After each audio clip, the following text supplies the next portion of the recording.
Nairobians were not left behind in celebrating this year's Christmas Day. And as KTN's Brian George reports, not even the closure of Uhuru Park could stop those who have traditionally made the historical park their go-to destination during the festivities. Take a look. It's 12 minutes past 10 a.m. on Christmas Day in Nairobi. The streets are clear. Little activity going on. Holy Family Basilica is packed to capacity with a few more congregants following the service outside.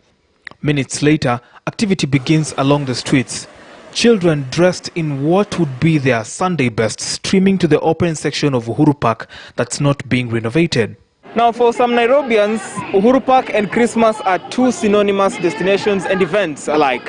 And so for Kenyans not to be having Uhuru Park this year to celebrate Christmas with, they had to improvise. And as you can see right behind me, there's a lot of activity going on today. Children brought out to celebrate, to enjoy the ambience, and various people coming out to do business in this time of the year. Security is fairly tight. COVID-19 rules also partially adhered to. Face painting, bouncing castle, quad bikes, photography and water games. Others just wanted to come out and rest and bask in the sun. To each his own.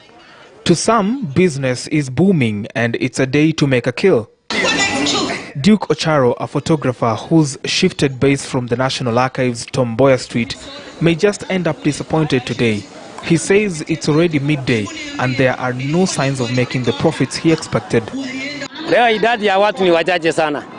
Na tulikuwa tunapiganga customer mmoja picha kama 5-10, lakini vile hali iko tangu asubuhi customer akikuja anapigwa picha moja, wanasema uchumi sio mzuri. Najua nilikuwa nayo hayatafika, lakini kwa usuri watu wamekuja na watu wamekuja kusherehekea, ngao wanasikia kwamba Uhuru Park imefungwa. Watu wako na wale ambao wamekuja ndio tunaambia asante kwa sababu watatupea kazi na wao tutasherehekea nao pamoja. Stephen Mutuko too says he is feeling the pinch. He brought his family out to celebrate, but he says he has spent more on leisure and recreation compared to last year. Leo kidogo naona kama mambo imebadilika. Juu at least takujaga na kutatu ni wengi na sherekea pamoja. Lakini leo nimeona ufungufu juu ya Uhuru Park kufungwa. Nakuta iko juu, chakula iko juu. Mambo imekuwa imebadilika kabisa. A spot check on the other areas of Nairobi revealed minimal activity. Up-country travel has reduced, with various bus terminali registering less than normal activity. Downtown Nairobi is full of activity, vendors selling their wares and hawkers trying to eke a living from the few who are in town. Shops along many streets are closed, but hand-cut pullers are getting a few gigs here and there. It's the second time Kenyans are celebrating Christmas within a pandemic, and even COVID-19 having financial effects on their livelihoods, they had to come out to celebrate on a budget. I mean, to us, a child is born and a son is given. Brian George, KTN News, Nairobi. Now in Mombasa, revelers thronged into various leisure places to celebrate this year's Christmas. Some of these places including public beaches, where the young and the old congregated to make Christmas memorable. Our reporter Tobias Chanji tagged along to pick the memories.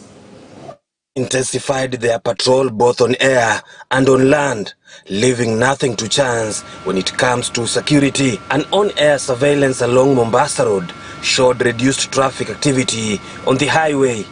It was the first Christmas since the advent of COVID-19 that the members of public were allowed into Jomo Kenyatta Public Beach, famously known as Pirates. The beach was packed to capacity as beach lovers sampled every kind of activity at their disposal. The containment measures that were put in place last year by the Ministry of Health and Mombasa County Government made this place out of bounds for the public. The lockdowns and curfews made matters worse, but it is a sigh of relief as the old lifestyle came back to life. Corona ndio ilitumaliza sana. Siku za nyuma corona ilitumaliza mpaka watu wakafunga mabiashara, kwa tunaadhirika. Nashukuru Mungu tuko wazima na Mungu ametusaidia na mpaka kwenye tumefikia. Naomba tu maisha rudi kama kawaida. Tumepigika vya kutosha So changamoto kama hizo za corona naomba kidogo yani zipotele mbali. Today the spirit was high for locals and guests who saw an opportunity to enjoy free water that though near, it was too far for many. Kuja pia na familia yangu kujivinjari, sababu tulikuwa tumebook ticket ya SGR ya last year, lakini kwa sababu ya corona kila kitu kikafungwa, so hatukuweza kusafiri. Lakini kwa mwaka huu kwa uwezo wa Mungu corona ikakuwa imerudi chini, na tukasema na familia tutakuja bado kutembea pwani, na tumekuja wote pwani. Tunafurahia mandhari ya kipwani, tunafurahia vile pia tumepata hali ya anga ikiwa, na pia nashangaa kwa sababu asubuhi wakati nilikuwa naingia kwa bahari ilikuwa tumefika baka hapa, lakini sasa hizi nikitoka naona bahari nimerudi kule nyuma. Unaona maajabu hayo. There was also mixed fortunes for traders selling different goods and services, but overall business is good compared to 2020. Nafurahi kwa vile hali imekuwa sawa, biashara imerudi sawa, hatuna wasiwasi. Kwa kuuza viazi, kuuza biashara ndogo, watu maflota kusaidia watu wasizame. Nakwambia hapa bila hao watu wazazama hapa, lakini nashukuru sana Mungu hao watu na maflota nasaidia, na wale viazi pale nao wanapata riziki yao. Tunaomba hii bichi warudishe tena uwe uhuru, naomba uhuru atamke tena bichi hii. Mbabake mwenyewe alisema hii bichi ni ya nani? Ni ya watu raia. Tobias Chanji, KTN News, Mombasa County.